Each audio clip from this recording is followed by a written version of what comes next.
The nullification of a presidential election in 2017 to an attempt to stop the will of the people as expressed through the BBI.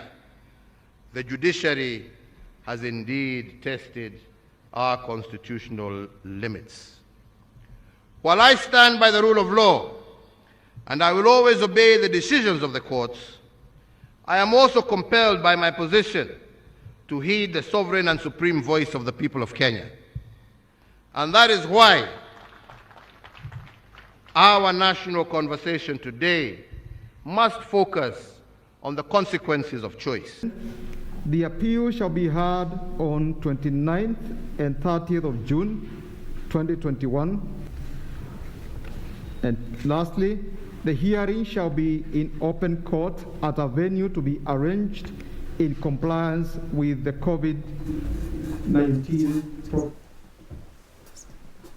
Good evening and welcome to Tipping Point, the first show of the month.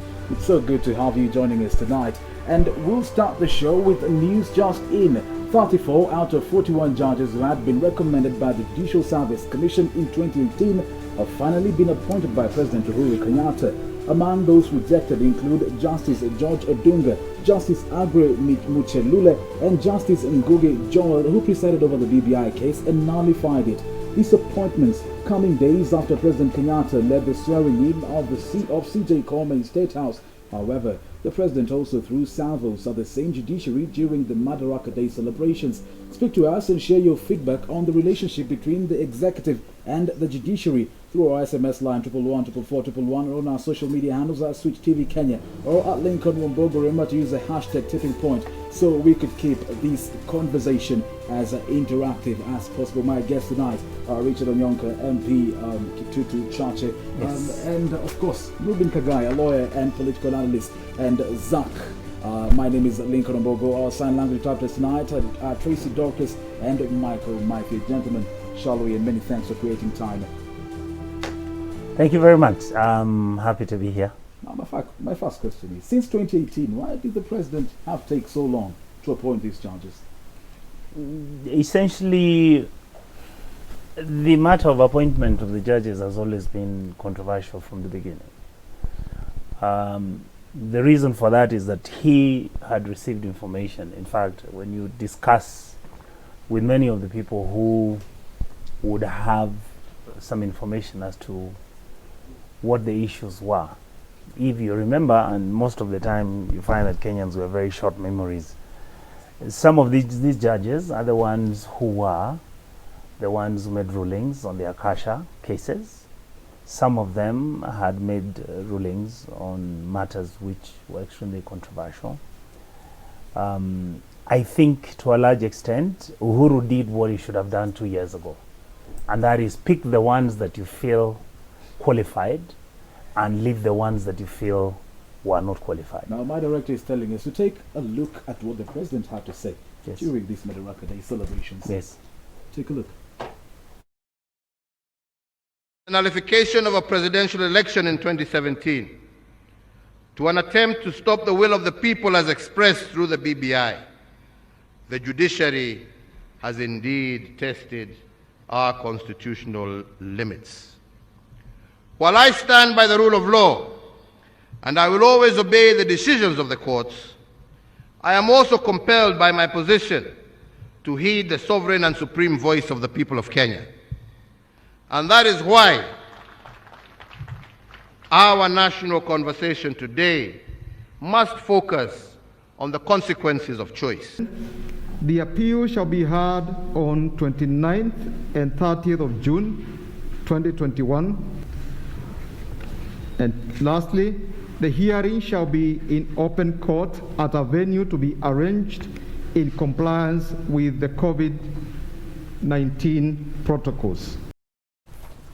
The president seems to say consequences of choice. Now, my question is, whose win is it?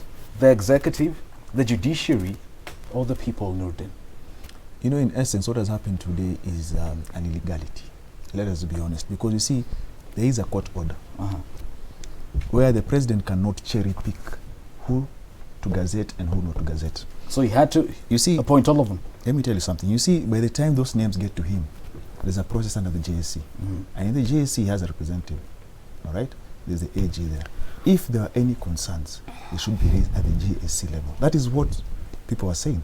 So you see, the problem is nothing was raised at that level. So once it goes to the president, his role is entirely ceremonial. There is a court order in that effect. He says he's going to follow the law. Sadly, there's a court order saying that he cannot cherry pick, but there were actually 41. One is dead. Yes. So there are now 40.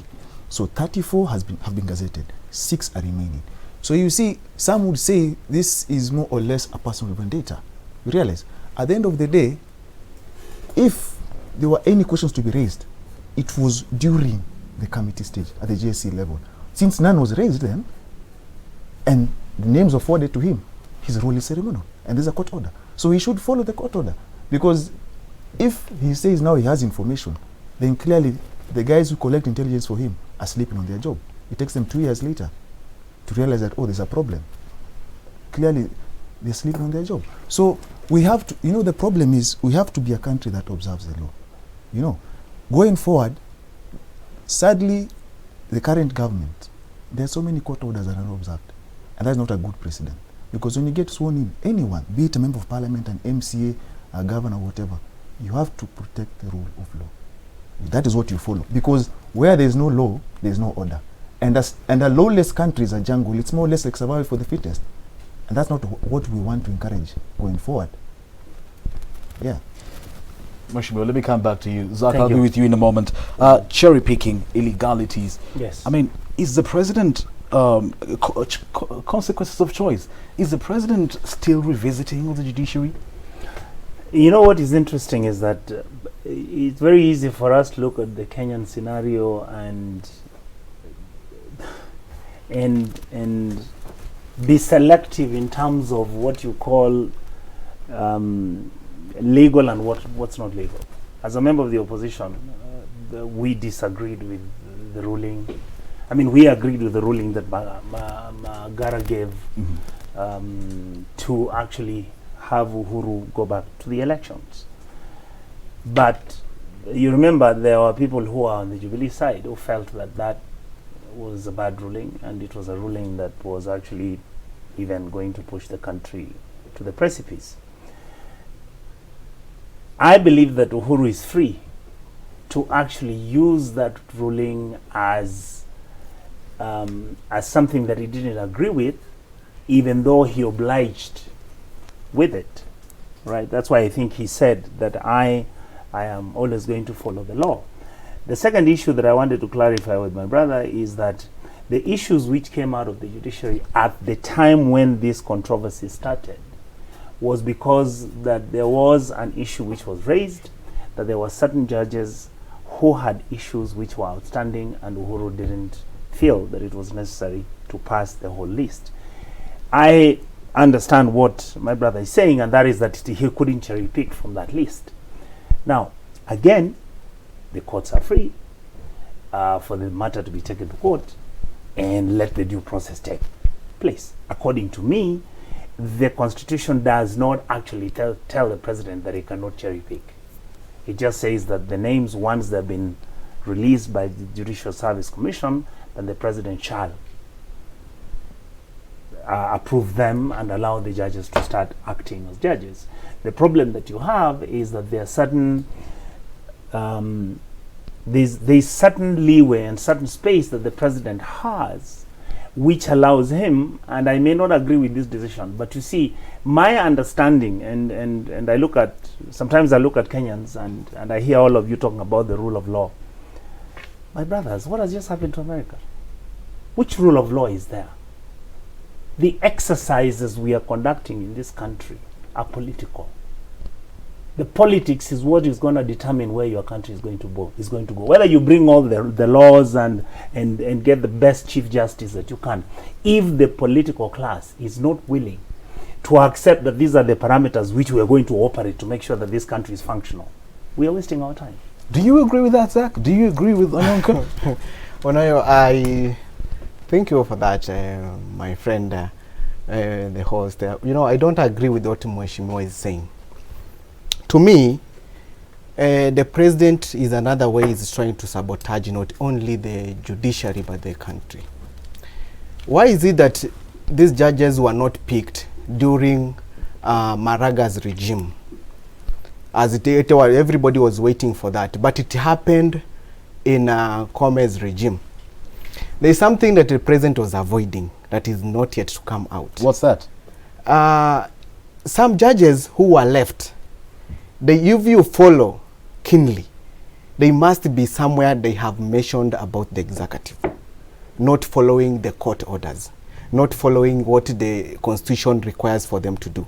The president, the best thing he could have done, he could have appointed the list as it was forwarded to him. I agree with my friend here, Wakili. You know, the president has a team of National Intelligence Service, which gives him all the information. We cannot lie to ourselves. Since the list was forwarded to him to this moment, that is now when Maraga is out, when now there is a complaint about 2-3 of the people, of the judges. So I don't agree. I think the president, the problem we have with our president is one person. Mweshimo will keep on saying that the president is not allowed, he can cherry pick, but the president should be, our Kenyan president should follow court orders and he should follow our constitution. And gentlemen, Nurdin, I asked you earlier, whose win is it? The executive, the judiciary, or the people? I like the way he took the conversation. He's very honest. You see, the win clearly, like he said, you see, like I keep telling you, there is politics in everything in this world, in your marriage, at work, everywhere. And so there is a political angle to this. So the winner is obviously the one who was cherry-picked, right? Not you and I, all right? Because the winner is the executive. Because some of the names that are left out are good judges actually. And if you look at some of the rulings judges have made, some of them are actually good judges. You see, the problem is, the question that is asked is, during the vetting process, the president failed to prove his case against them. The question was, what is this that you have that they cannot ascend, to the next office? And he said, whatever I have is sensitive and I cannot share with you. So the moment you can't share that with the JSC, then you have nothing. And the law is very clear. You can call me a thief, but if you can't prove it, then I'm not a thief. You realize? So the moment you fail to prove your case during the vetting process, and the names are forwarded to you, his role, people are forgetting that this is a new constitution. The 2010 constitution is different. His role is purely ceremonial. Gazettement. But Mheshimiwa Nyonka says that the president is at liberty of cherry picking. There is no liberty. There's no such liberty. Because he can't decide you will go and you won't go. It's the same thing as once the name is forwarded to, let's say, the CJ. The Jubilee government tried to change the law so that they can have 2 or 3 names forwarded to them.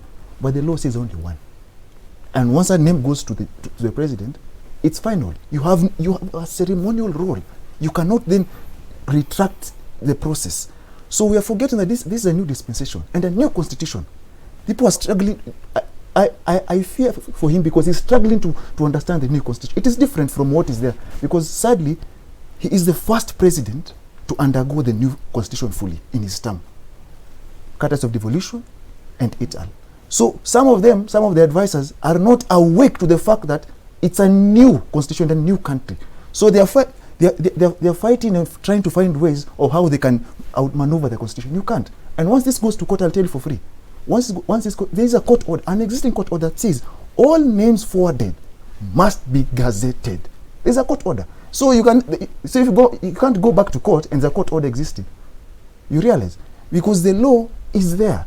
And we should follow the law. When we say, for example, we talk about Kenya and the rule of law, and we give examples of other countries. He just gave the USA, or you give Uganda, for example, that is being run like a banana state. And you say, because this is happening there, that's not a problem. That is a problem. No, then since not all judges have been appointed, some have been left out. What is supposed to happen now?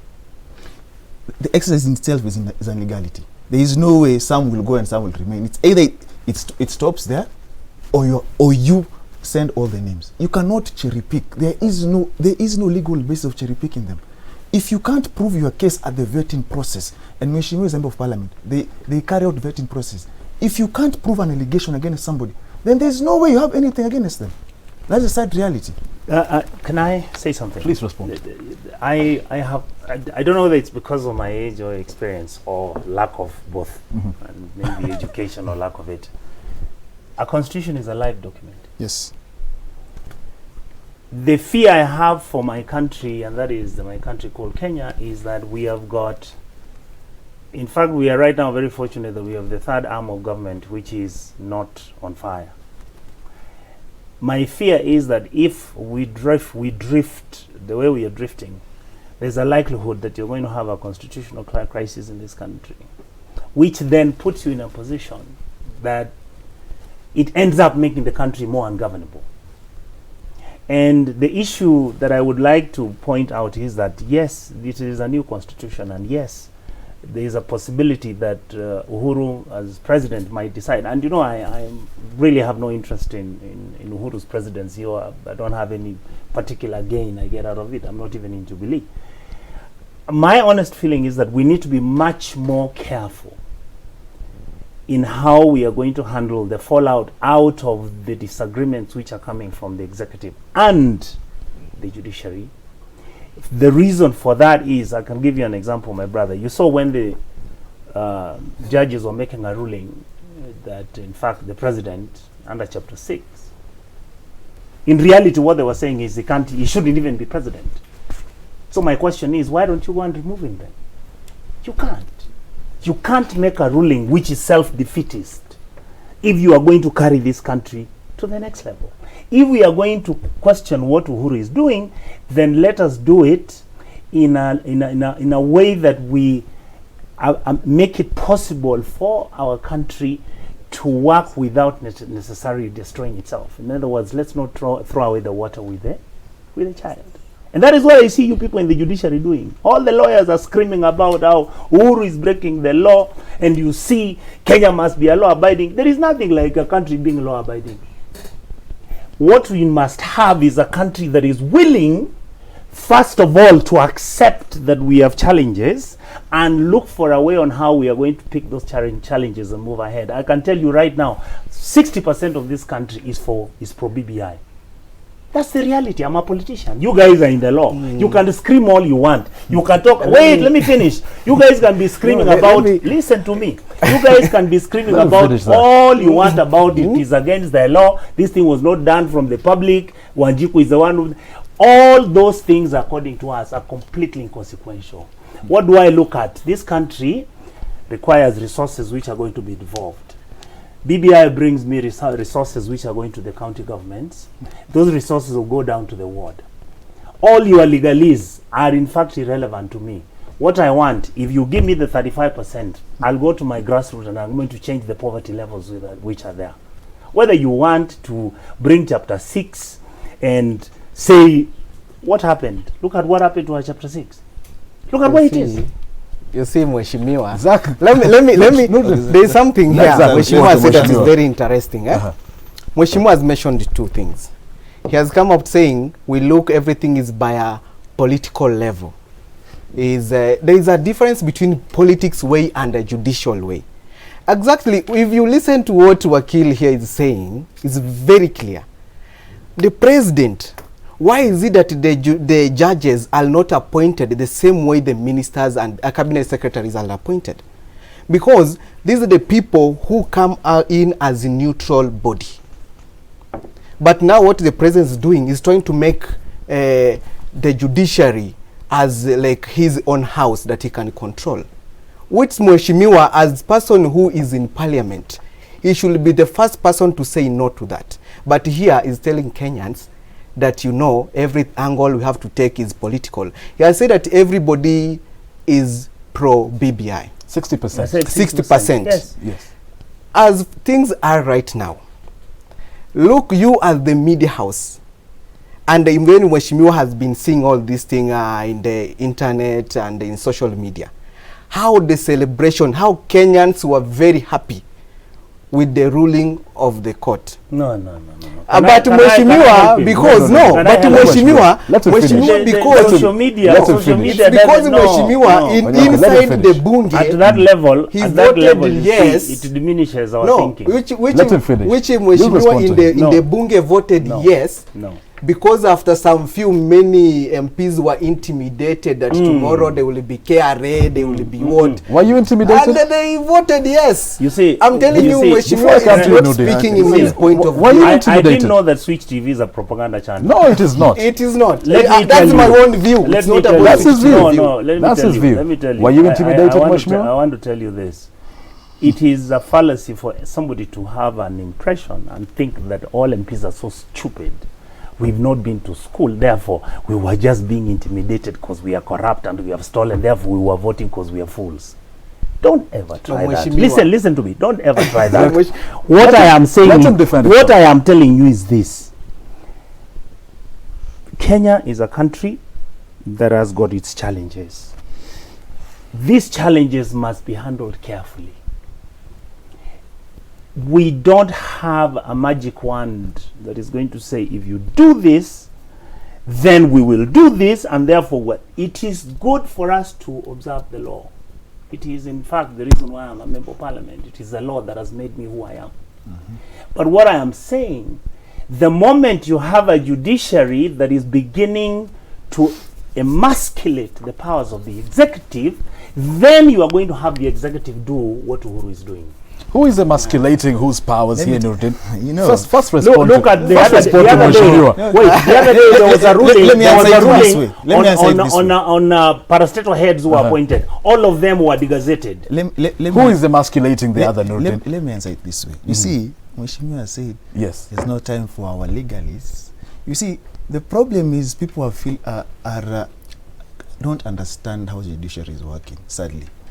And you know, the judiciary is the last line of defense for any Kenyan citizen. A weak judiciary is a weak country. That is where, when you have a parcel of land and it is grabbed by a powerful individual in the country, and you cannot go to court because you know you will never win the case. A weak judiciary is the reason why we had what we had in 2007. People had no faith in the judiciary. That is why what happened can be seen. A weak judiciary is where a member of parliament will lose and go to court and seek redress, and we have a by-election, courtesy of an nullified election, all right? So what we are trying to talk about, you see, we're not saying the judiciary should be all superpower like the America. What we, you know, judiciary and the executive, there's something called interdependence. Interdependence. Nurdin, hold that thought right there. We take a short commercial break. Stay tuned. The conversation continues shortly.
Kulete haki kwa kila Mkenya, na ndipo nawauliza kwa heshima kubwa, jameni, mukubali, mujitokeze, muiunge mkono.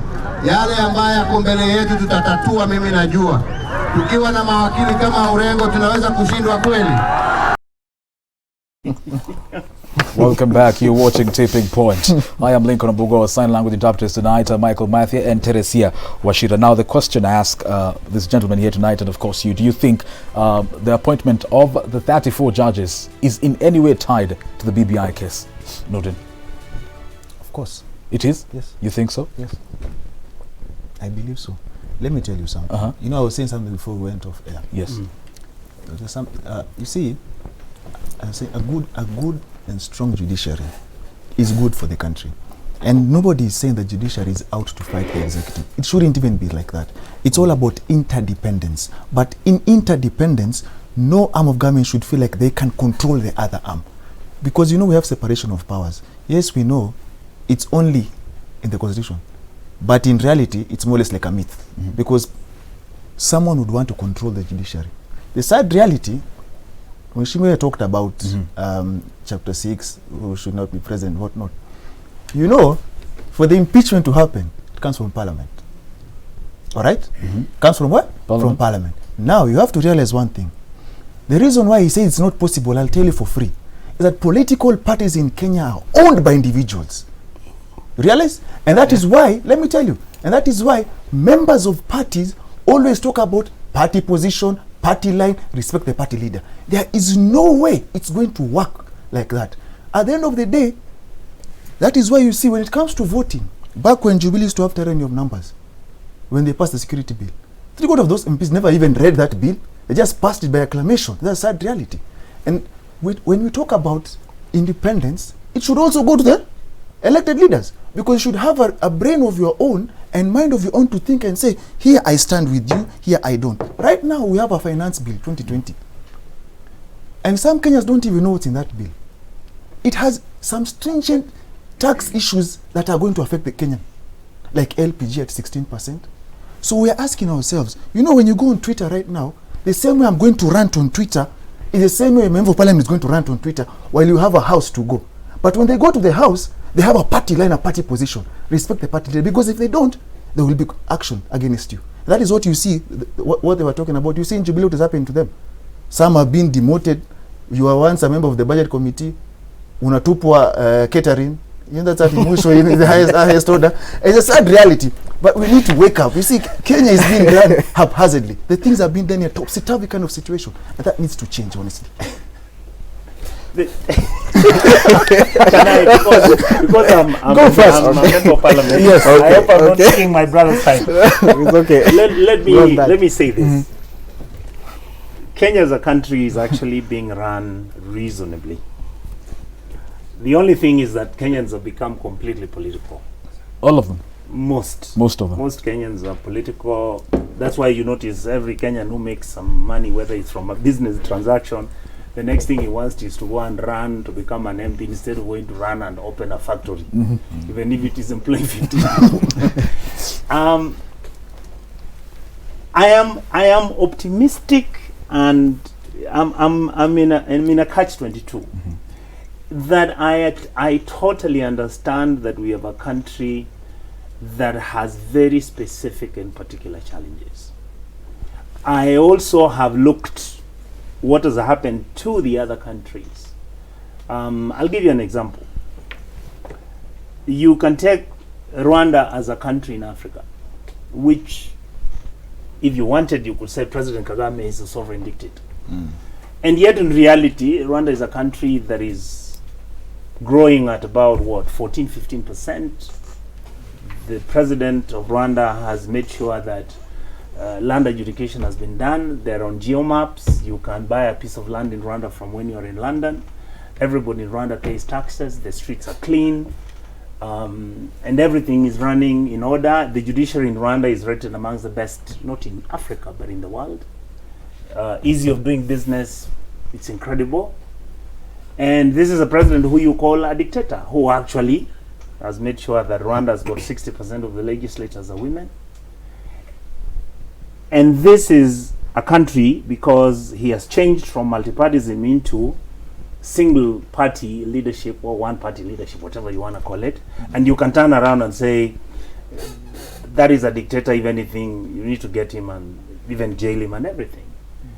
And yet, because Rwanda has got its own specific issues, historical, colonial, and all the issues that have happened, maybe that is what was good for them. What I am trying to say here, and I repeat again, I'm not Uhuru's advocate. I'm in for Kenya. What we are saying is we need to be more realistic and, for lack of a better term, more understanding on how we handle the matters which, one, you said yourself, Wakili, this is something we are trying to understand. The regime we had before, the president appointed all the judges. The president told the judges, that is what is happening in Uganda. That's what Museveni does. But the Ugandan in government will tell you, this is our case. This is a unique case that you must handle with in Uganda, because if you don't, then there are consequences which will lead us. Right? And that is why I used the case of America. Trump is the first president of the United States who's actually come and he insults a judge. He takes the Supreme Court judge, Mr. Roberts, and tells him, you are making rulings which are mediocre and in fact, and yet I'm the one who has been voted by 74 million people. You understand where I'm coming from? I'm not saying that we should not be a country that is governed by law. What I'm saying is we must be very careful how we handle. The judiciary handles itself, the presidency handles itself, and parliament handles itself, because those are the three arms of government. Now, as a member of parliament, I'll tell you something. It is true. Our political parties are not issue-based. We don't have ideology. We are tribal-based. All right? Until we solve the issue of our tribalness, until we eliminate the issues that make us come together because of a tribal interest and make us fight because of lack of tribal interest, then you will still have a country that suffers the consequences that you have right now. That's really, I don't know whether I've made myself clear. Zach seems to be burning. Yeah, and again, his last point has really interested me. He has said the truth. Our political parties in Kenya are tribe-based, which is very good, Mheshimiwa. That's why we request people like you to join hands with Dr. Samuel Ruto. Dr. Ruto, as our deputy president, you can see what he keeps on saying. We want parties which are non-tribal, parties which bring out the whole country together. And that's why we want Mheshimiwa Nyonka. What I'm telling him is that he should look for such kind of leaders and work with. Let me continue. I'll give you I'll give you I'm being honest with you. Dr. Ruto is the best person now to work with. But now let me go again in another part. Now come back to let me come back to the issue now. You have played here a good clip, which you are being told about what the president has said. But the same president again, he says you cannot be. There is some part of it where he said tukikuwa na mtu kama Orengo hapa tutashindwa kweli. I think it's the same way. The same president says 2 years ago. Yeah. Yes. He says you cannot be in parliament, or you cannot be representing somewhere and then be in the court of law. It means that you have some interest in such particular issues. In the matter that is going on currently, the executive is trying to win the heart of Kenyans, which they will not win, basing on BBI.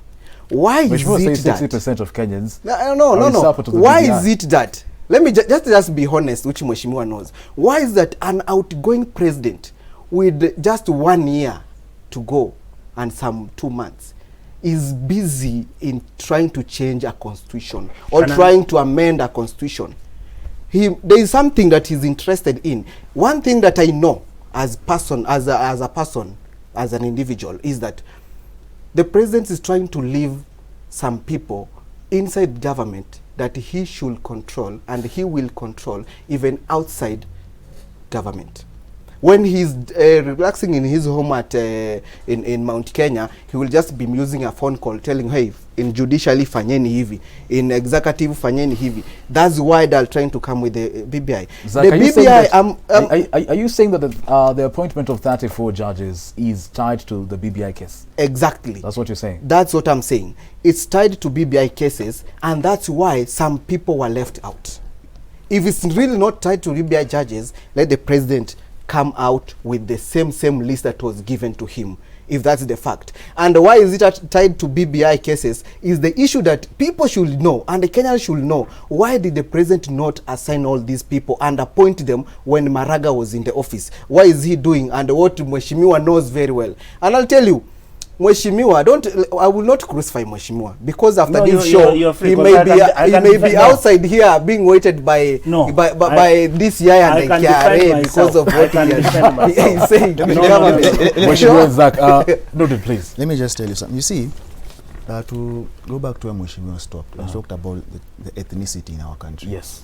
You see, I keep saying this. For me, you see, the BBI process, I find it funny because issues that we want to solve, you know, issues that, for example, when I take it, or let me just use that, all right? You see, the problem with us is that, and I like what the president said during the bombers when they were launching the BBI. He said, matter the ethnicity, the problem is with them, and he pointed the dais where they were seated, and they said they are the reason as to why the country is usually divided into ethnic lines. You see, the problem is we form tribal cocoons, or rather tribal kingpins, and we use that as a political tool. The sad reality is that it's never a community that is in power, and I'll tell you for free. Yes, you do have one or two people from that community that will get employed, but it's usually the cronies and those who are close to that person who's in power. We need to move away from that and have an honest conversation. And here I'm not going to name drop names like my brother is doing, you know. What we want in Kenya, he just mentioned about Kagame. What we want in Kenya is a visionary, selfless and patriotic leader. You see, the BBI wants to cure ethnicity, but it has to start with the software. You can't clean the hardware where the software has virus. It doesn't work that way. You want to talk about solving ethnicity, but you are so ethnic balkanized that you can't see beyond your community. It doesn't work that way. You realize? So when you talk about having, let's say, like what they're saying, 5 positions, all right, up there, okay? Because the BBI, okay, it also has its good things like the resources going out to the county. But when you talk about the 5 seats up there, let's say, for example, it's me, my brother Mheshimiwa, you, and him. And let's just take committee XYZ, not going to mention any. And we come together plus anybody else. And let's add a lady so that, you know, tomorrow it might be on the papers, you know, he's not gender sensitive, all right? So, and then we have 5 others. We win, they lose. So how those guys get ad for? That's not what we need. We need a leader. You know, when you're being sworn in at Uhuru Park as a president, you say the President of the Republic of Kenya, not Gatundu, not Kondele, not Wasingisho or anywhere, because you are meant to serve people regardless of how they voted for you. What is happening in Kisumu, I feel, first and foremost, I have mixed emotions. One side, I feel like it's about time that they have resources going down to them. On the other hand, I'm like, they don't need to be close to the government to be served by the government, because you pay taxes. And this reminds me about, if you are following closely this past week, the Pan-African Parliament, or as it's commonly known as PAP. The problem facing Africa is Africans themselves. Because if you could look at that parliament, for example, we have divided Africa into regions: West, North, South, East, and Eastern Africa. And then you find ourselves, now the ethnicity in Africa is between Anglo and Francophone. That's what I'm talking about, the software. So you have to solve the software first. And that is what that was evident at PAP. So when you come back to Kenya, when I say you link, I need to see you first as a Kenyan, not as link, from which county. That's what we need to change. And it starts from the leaders, because they are the ones who remind you of your tribe. Because on normal occasions, Kamau and Otiende will play ball together. But when it comes to politics, someone comes, open the sunroof and anakuambia, by the way, watu wametuzoea, ni wakati yetu. They remind you of your community, but in those 5 years, you are eating all with Kamau. Mheshimiwa, Nurdin and Zach, yes, agree that, you know, the appointment of the 34 judges is tied to the BBI case. Do you agree with them? Actually, no.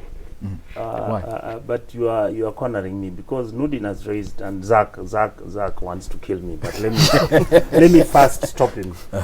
Zach, I have known William Ruto longer than you have known him. I have worked with him. That's a fact. I have said William Ruto is an intelligent, bright, young person who's ambitious, who can actually be president of Kenya. I have also said I feel he doesn't have the wisdom and he doesn't have the ethos of being a leader, because previously, and I want to go back to last year, that is actually what the... No, let me finish. That is the disagreement I've been having, when he would frequently insult Raila, when he would always... That is what makes a leader make a community hate other people, because he's insulting our community. But he still has a chance. Number 2, so And I have never said I can't work with him. All I've said is I feel that he doesn't give me the hope of seeing a leadership in Kenya that is going to become transformative and that is going to change. When you say, Mr. Zak, there is a William Ruto is somebody who has completely said now he's a good leader, he has come out and he's not tribal, he's going to get all Kenyans to work with him. That is good. But go to his office, 90% of his employees are Kaleos. No, I hope you give me time to defend that. I'll give you time. Kindly. Wait. Number two, he's a child of this software he's talking about. We are children of this software. This country makes you believe that if you belong to a certain tribe, that is how you create your base. Then that base is what you bring to the table for you to negotiate with anybody, because we negotiate using bases and these bases are tribal. So I don't blame him being tribal. Are you with me? And his history is there. But I've said he's a good guy. He has challenges. That is up to Kenyans to decide, not me, because I'm not running for president. Number two, if he wants me to vote for him, he has to ask me for my vote. Number two, the issues that BBI was trying to cure. I was ecstatic the other day when Uhuru was in Kisumu, and the amount of money and the amount of resources and the projects which were being announced. Why, Nurin? Because we have been saying what Raila has done is what used to happen when the winner took it all. When President Uhuru and William Ruto took over the presidency of this country, they took everything. In fact, the reason why William is upset is because what Raila is taking is what William used to take. And Uhuru, you are from Central. Uhuru has taken most of this stuff to Central. So what we are saying, remove that money that is being taken by two communities and spread it out to all the communities in Kenya. Allow me respond constitutionally, Zak. Allow me respond to that so that I'll give you time. Let him finish, Zak. Zak, it's not hot yet. Please finish and then I will respond to that. Don't put it in your lungs. Be like the governor. Please finish. The things which were being presented in Luo Nyanza, for us, it proved what we have been saying. Nobody from the Luo community would feel marginalized, would feel thrown out. Why? Because finally the state has delivered. My director is telling me that we have less than 10 minutes. Maybe we can take, because we're talking about William Ruto, before you speak, Zak, maybe we can look at this clip. Deputy President talking about the rule of law, not the rule of men. Take a look.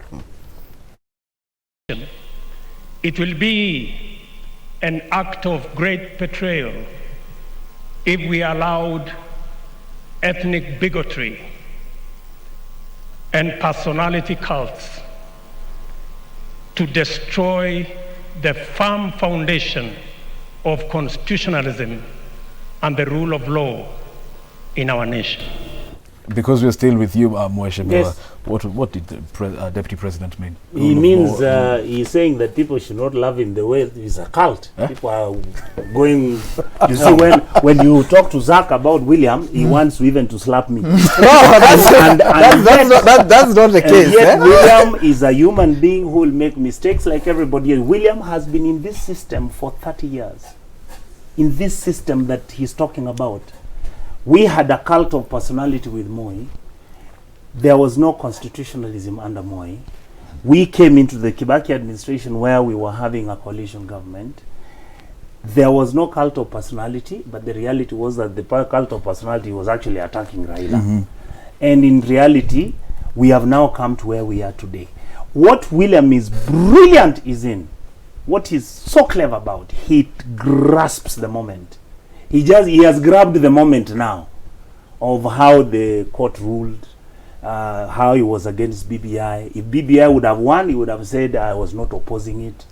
All right, and that kind of thing. So where we are, for me, what I'm actually saying is, let me bring this. I agree with you, my brother. The software of tribalism cannot be sorted out now. That is why we are coming in with BBI. Because for us, my brothers, what we are saying is very simple. for us to go back to education. Like you see this thing that has been done, which has been called delocalization, where teachers are removed. Like my teacher today is from Kericho, in a primary school in the village in my place.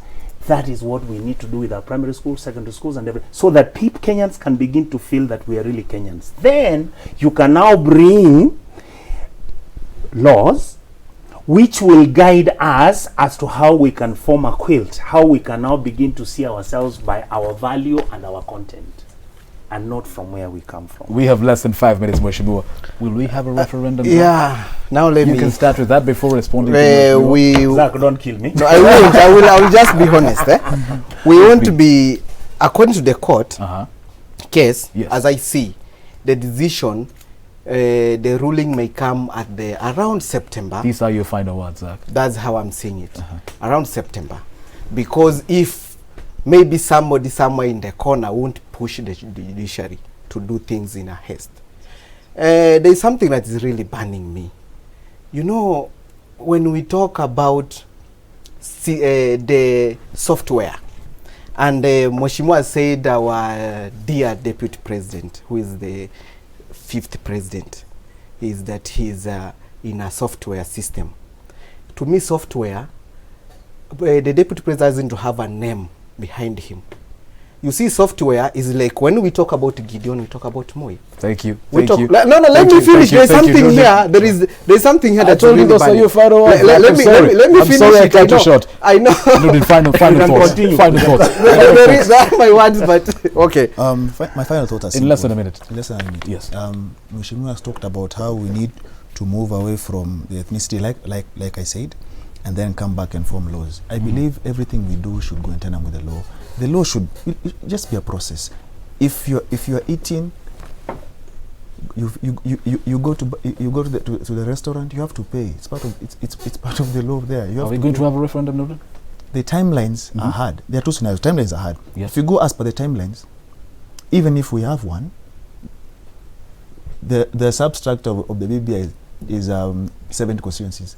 Can't apply because 1 year prior. But that's the law. But now the political angle, as he knows, there is a political angle where their house might be used to extend a term. Yes. By 1 year. 1 year. 1 year. That is a game plan. I can tell you for free. There's a game plan to extend the term 1 year. Is there a game plan to extend? Is there a game plan to extend the term? You actually want me to tell you the truth, and that is whether they extend or don't. It doesn't bother me. Are we going to have a referendum? Still be member of parliament for 1 year. If it not even me, I may not even want to be a member of parliament. But will you vote for yes for that? What I'm saying, no, just hold on. Let Mheshimiwa respond. He has less than a minute to respond. Zach, final thoughts, Mheshimiwa. My final thoughts are that first, I want to thank you for allowing us with this young man. Thank you for coming. I hope you'll invite us again. Yes. Our country is really wonderful. I just came from Ethiopia. You can't compare us with many of our countries. We can do better. But we need to be careful how we manage our challenges. Thank you very much. Our political quote of the day: you can't afford to hate politics. The politics of this country is democracy. Democracy is by the people, of the people, and for the people. The day people stop taking active part in the politics of this country, democracy will not survive. By Arvind Kejriwal.